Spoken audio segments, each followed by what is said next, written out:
Chosen one, you've been feeling it, haven't you? That strange tension in the air, like something is watching you closer than usual.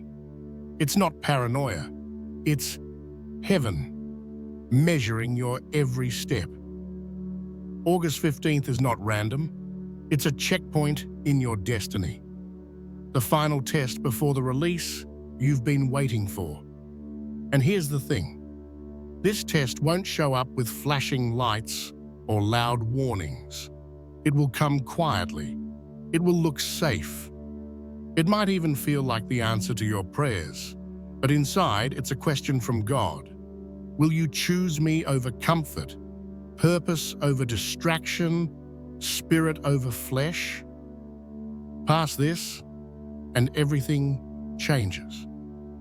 Fail it, and the cycle resets. The choice will be yours, but you won't get to think about it for long. Are you ready to recognize it when it comes?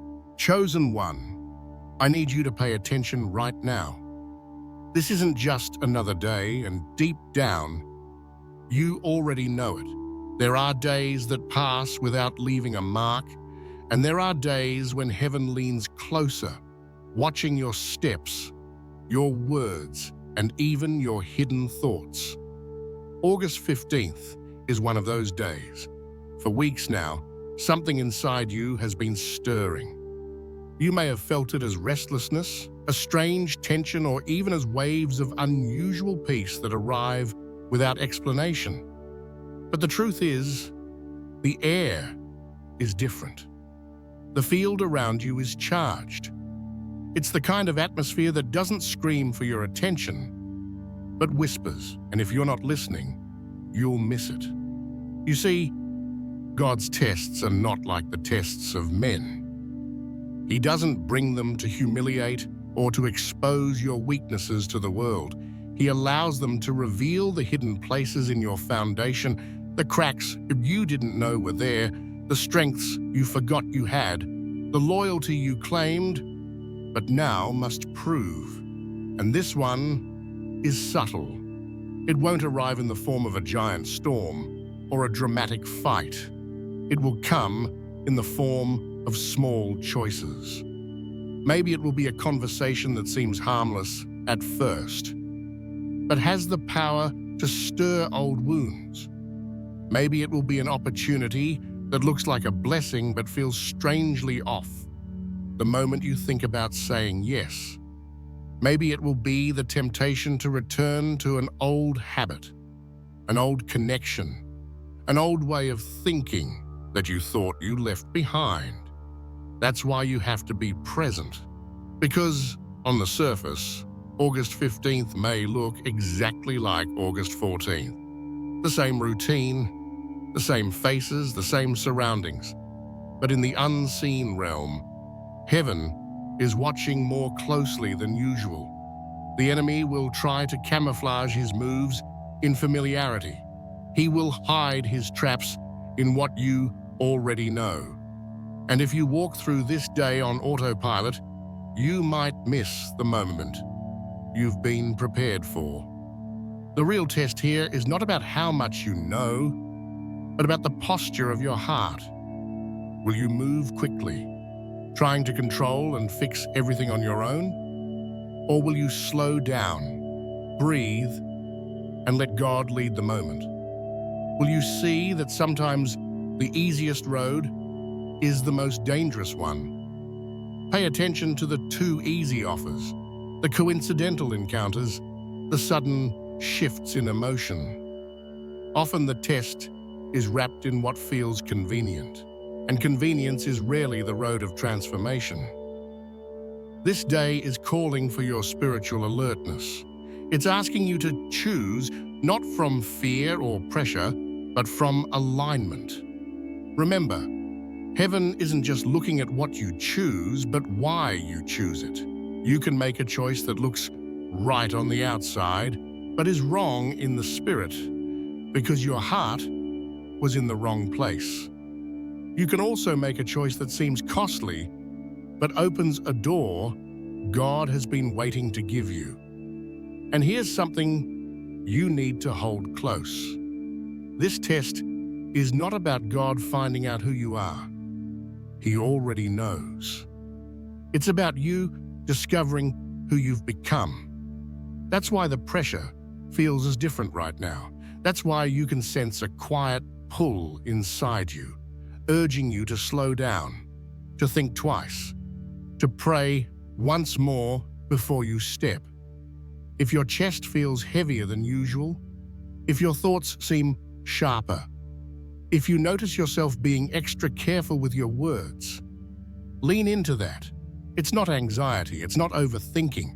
It's the spirit inside you knowing, this is the moment I was prepared for. So as August 15th unfolds, walk like every step is being watched by heaven. Because it is. And when the day is over, you'll either know you stood firm or you'll see exactly where the lesson was waiting. Why the final test comes in disguise. Chosen one. I need you to really absorb this. The final test almost never shows up looking like a test. If it did, you'd recognize it instantly, armor up, and pass it without hesitation. But that's exactly why it doesn't work that way. The purpose of this moment is not to see how you respond to something obvious. It's to see if you can remain spiritually sharp when the lines are blurred, when the warning signs are hidden under beauty, and when the danger comes wearing the face of something you once prayed for. Think about it. If the enemy knows you've grown strong enough to resist the storms, he won't waste his energy sending another one. Instead, he'll send a sunny day. He'll bring something pleasant, familiar, comfortable. Something that feels safe enough to make you let down your guard. That's why the final test comes dressed in disguise. Because your old battles won't work on you anymore. And the only way to challenge your new strength is to see if you can stay aligned when the threat doesn't look like a threat at all. This is where many chosen ones fall. They expect the challenge to be a fight. They expect the test to feel heavy from the start. But instead, it often begins as a gentle knock, a sweet voice, a perfect opportunity, or an easy path. And because it doesn't look dangerous, you're tempted to rush in. But pause for a second. Isn't it true that some of the deepest wounds in your past came from situations that looked harmless at first? It wasn't always the loud chaos that got to you. Sometimes it was the quiet, unassuming moments, the ones that felt familiar, the ones that didn't demand caution, that left the deepest marks. That's because what is familiar bypasses your defenses. You don't double-check the people you already trust. You don't question the places you've always been comfortable in. And that's exactly where the test hides. The disguise can take many forms. It might be a person who speaks your language, shares your values, or at least pretends to. It might be an opportunity that matches your dreams on paper, but feels strangely heavy in your spirit. It might even be a chance to fix something from your past, but one that pulls you out of alignment in the present. Here's the thing. The final test is not meant to confuse you, but it will confront you. It's meant to bring you face to face with the choice between what looks right and what is right. And the only way to tell the difference is to listen to that deeper knowing inside you. The quiet voice that doesn't raise its tone, but refuses to be ignored. You've been in preparation for this for a long time. God has been sharpening your discernment, teaching you to trust your spirit, even when your mind has doubts, even when your emotions crave something familiar. This is the moment when that training becomes necessary, because the disguise will appeal to your logic. It will present itself as reasonable, safe, practical. It will make perfect sense on paper, and yet something won't feel quite right. That's your sign. And here's where you must be careful. The test isn't just about seeing the disguise. It's about what you do after you recognize it. Some chosen ones spot the red flags, but walk through the door anyway, thinking they can handle it. But this test is about obedience, not about proving you can survive bad choices. Heaven doesn't want to see if you can endure another cycle. It wants to see if you're ready to end the cycle altogether. That's why you can't rush this. When something appears out of nowhere, especially if it feels too easy or too perfect, slow down. Test it, sit with it. Ask yourself, is this pulling me closer to my assignment or away from it? If the answer is unclear, wait until it becomes clear.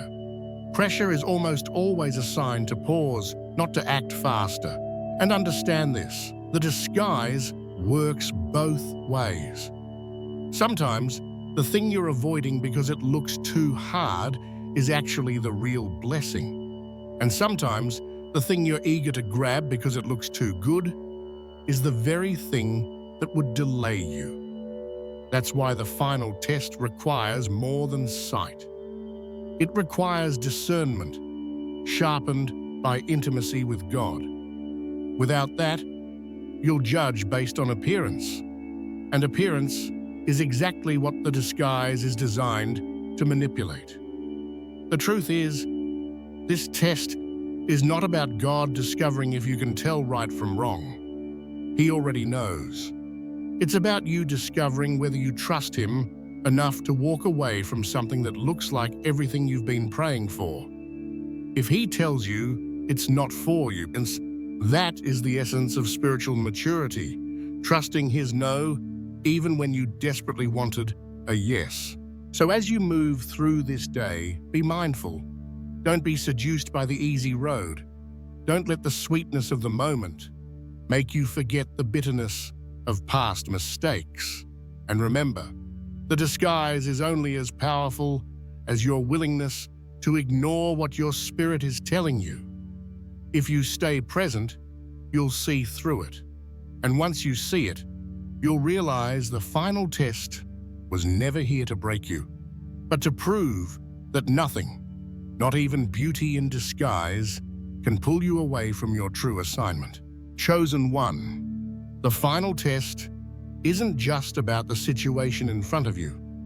It's about the posture you hold while walking through it. Heaven isn't only looking at what you do, it's paying attention to how you do it, what spirit you carry in the process, and what you let lead your steps when everything feels uncertain. You see, posture is not about your physical stance. It's the alignment of your heart, your mind, and your spirit. You can look strong on the outside while your soul is full of fear. You can say all the right words, but still be driven by doubt. Posture is what remains when appearances fade. And right now, heaven is searching for something specific in you. It's looking for stillness in the middle of pressure. It's looking for humility in the face of opportunity. It's looking for trust even when the road feels so foggy. You've probably noticed, in seasons like this, God rarely gives you the whole map. He doesn't explain every reason, every detail, or every consequence ahead of time. Instead, He asks you to move one step at a time. That's because the posture He's after can only be formed in the waiting, in the not knowing, in the space where you have to lean on Him fully or not at all. Here's the truth. The wrong posture will make you fail the test even if you make the right choice. You can reject the trap, but still walk away bitter, resentful, or fearful. And that's not passing. Passing means choosing obedience and keeping your heart pure while doing it. Think about this. How many times have you done the right thing but carried a heavy heart afterward? Because deep down, you didn't trust that God had something better. You said no, but you said it with suspicion, wondering if you'd just missed your one chance. That's not the posture heaven is looking for. God wants your no to be rooted in peace, your yes to be anchored in faith, and your waiting to be filled with expectation, not anxiety. The posture of trust is not passive. It doesn't mean you sit back and do nothing. It means you move with confidence that you're guided. It means you can be decisive without rushing, patient without hesitating, and alert without living in fear. This is where many stumble. They think posture is about appearing calm to others. But heaven sees beyond that. You can tell the world, "I'm at peace," while your mind is running 1,000 miles an hour, trying to calculate every outcome. You can sing about trusting God while quietly making backup plans in case He doesn't come through. But the final test reveals whether those backup plans still exist in your heart. And here's something crucial. Your posture during this test will determine the speed of your next breakthrough. Some breakthroughs are delayed not because God is unwilling, but because your heart posture is still one of self-reliance instead of surrender. Heaven wants to see that you can be faithful without constant reassurance, that you can be steady without visible proof, that you can walk forward without clinging to control. It's also important to understand that posture is contagious. The way you carry yourself affects the atmosphere around you. If you walk into this season carrying fear, doubt, or irritation, it will influence the people and situations you encounter.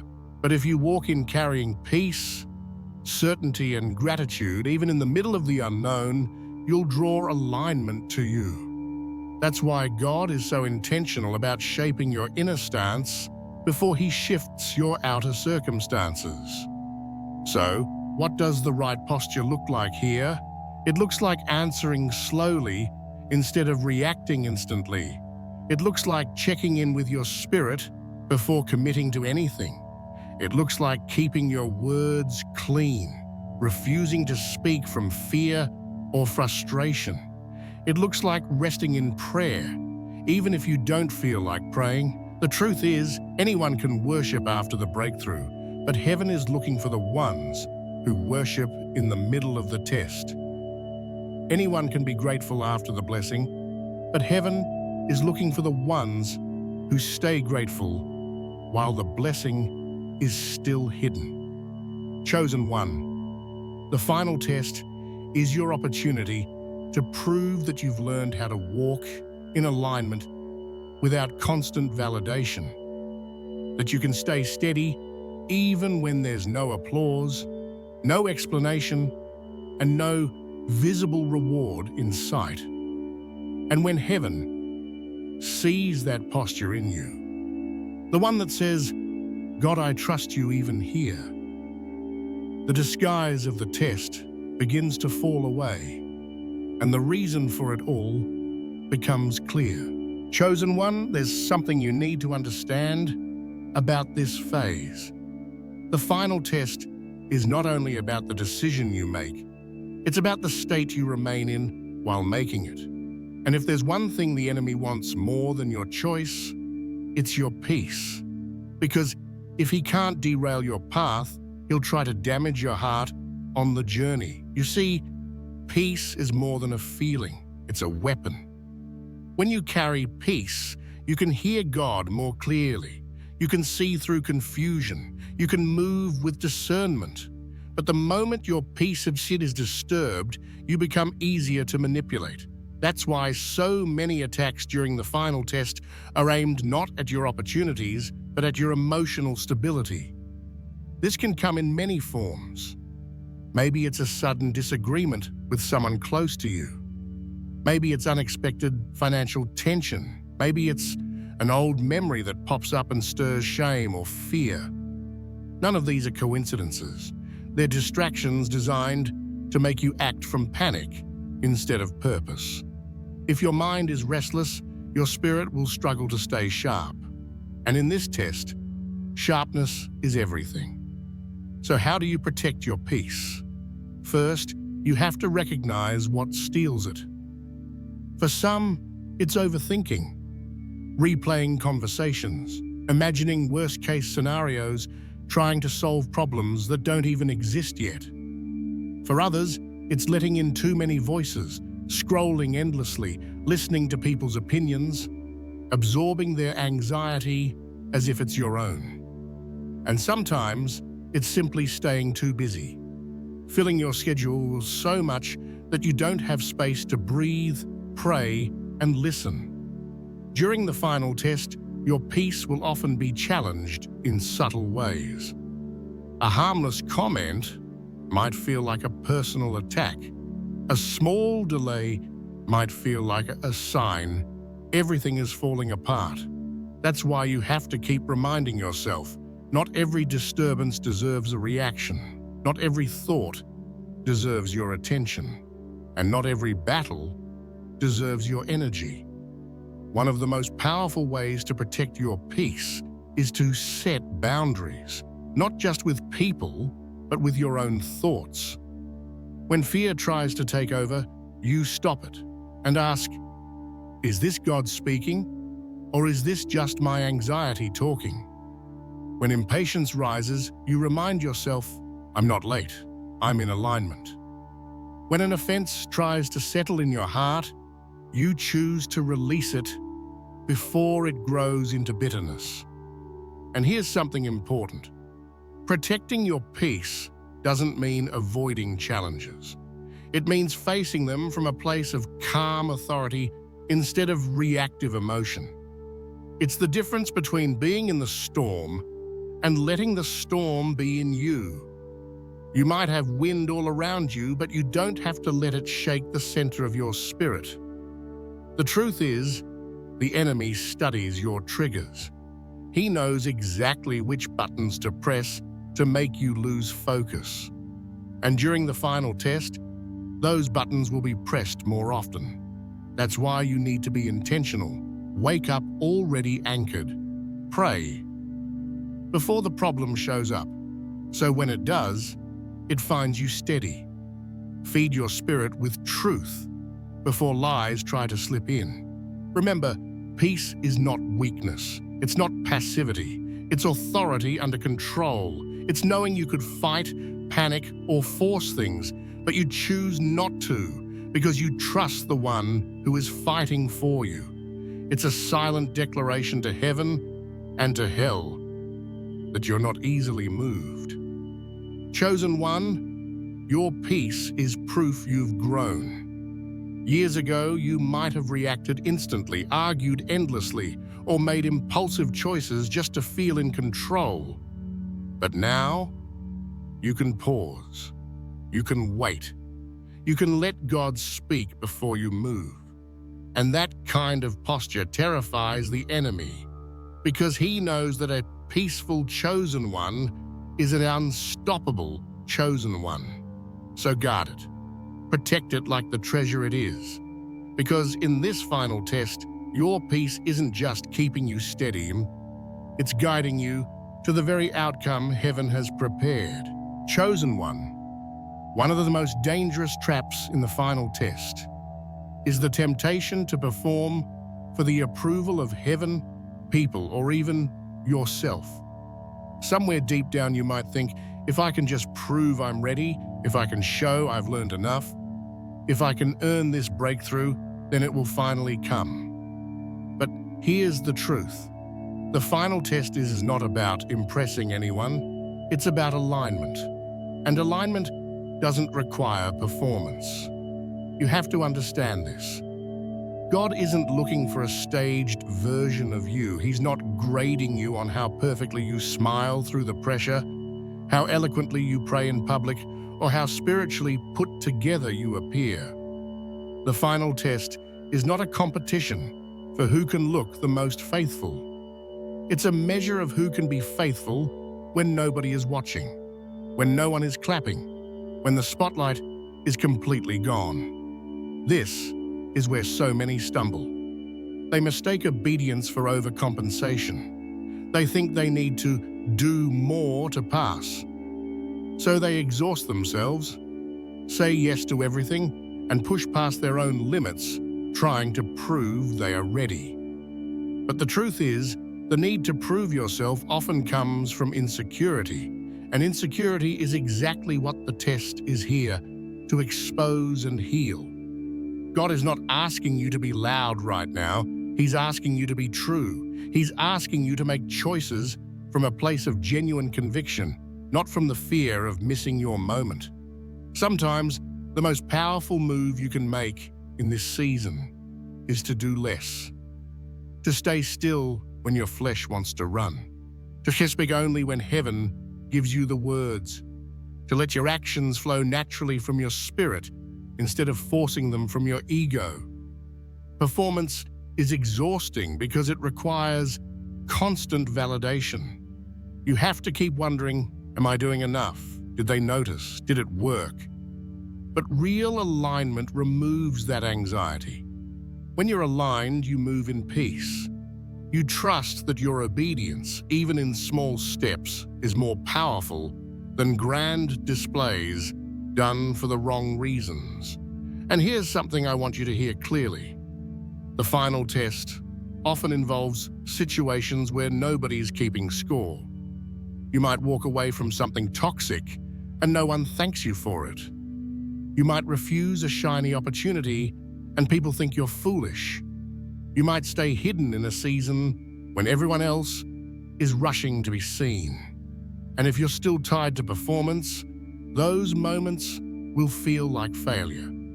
But in reality, that's when you're passing at the highest level, because you're making moves for the audience of one. Think about how many times in your life you've said yes just to avoid disappointing someone, or how many times you've overworked yourself just to meet an expectation that wasn't even yours to carry. This test is here to break that cycle. Heaven is asking, can you choose me even when it makes you look like you're doing nothing? Can you let go of applause long enough to stay aligned with purpose? And here's the irony. The moment you stop performing, the pressure lifts.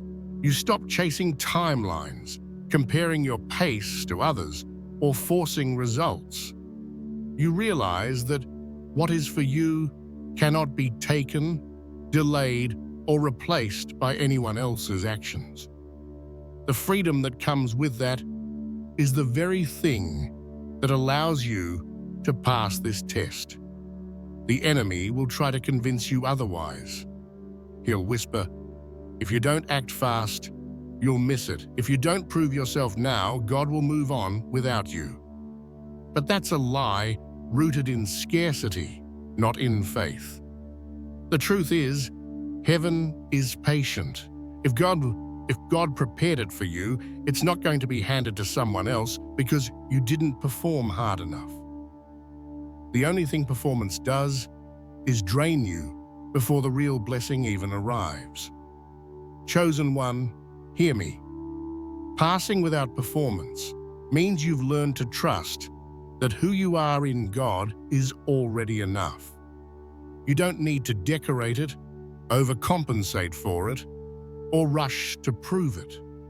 You just need to walk in it, quietly, steadily, without fear of being overlooked. And when the final test is over, you'll realize something beautiful. The peace you carried, the stillness you chose, the lack of performance wasn't a weakness. It was the very posture that positioned you for the confirmation you've been waiting for. Chosen one, there's a moment after the final test that no words can truly capture. A stillness that fills the air, almost as if heaven itself is taking a deep breath with you. It's not the kind of confirmation you have to beg for or force to appear. It arrives quietly, naturally, and when it does, you just know. The confirmation doesn't always come as a voice from the sky. Sometimes it's in the way weight lifts from your chest without you realizing you are carrying it. Sometimes it's in a sudden clarity about something that's been clouded for months. Sometimes it's in a peace so deep you can't explain it to anyone.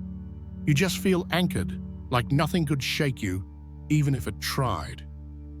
You see, the final test isn't only about proving to heaven that you're ready, it's about proving it to yourself.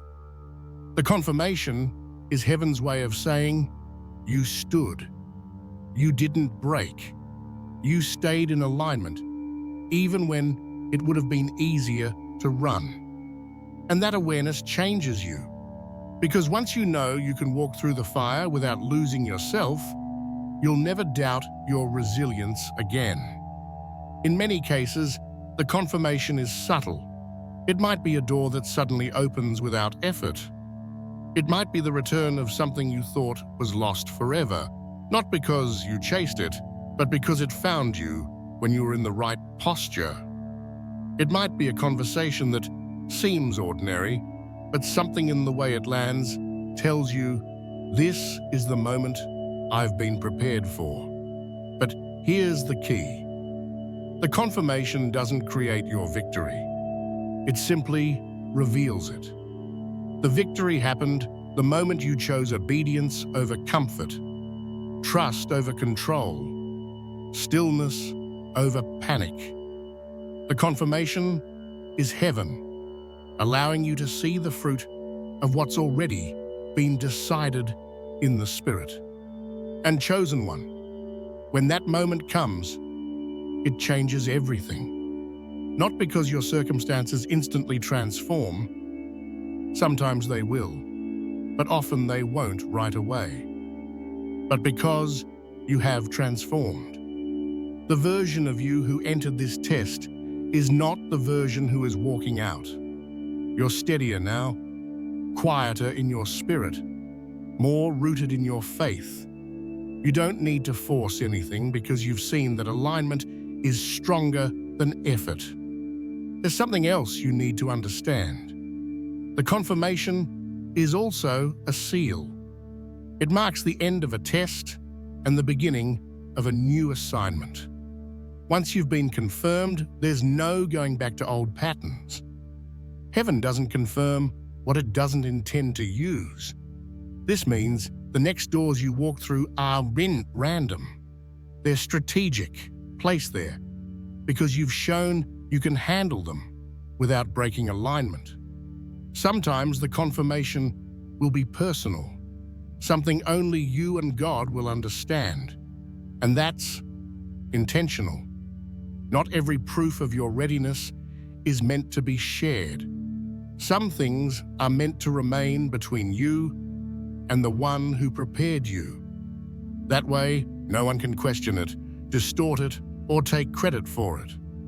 So as you approach the close of this season, I want you to hold on to this. You don't have to chase your confirmation. You don't have to manipulate the outcome or demand signs. When it's time, the evidence will appear without effort. And when it does, you'll realize the waiting wasn't empty. It was building you into someone who could receive it without losing themselves.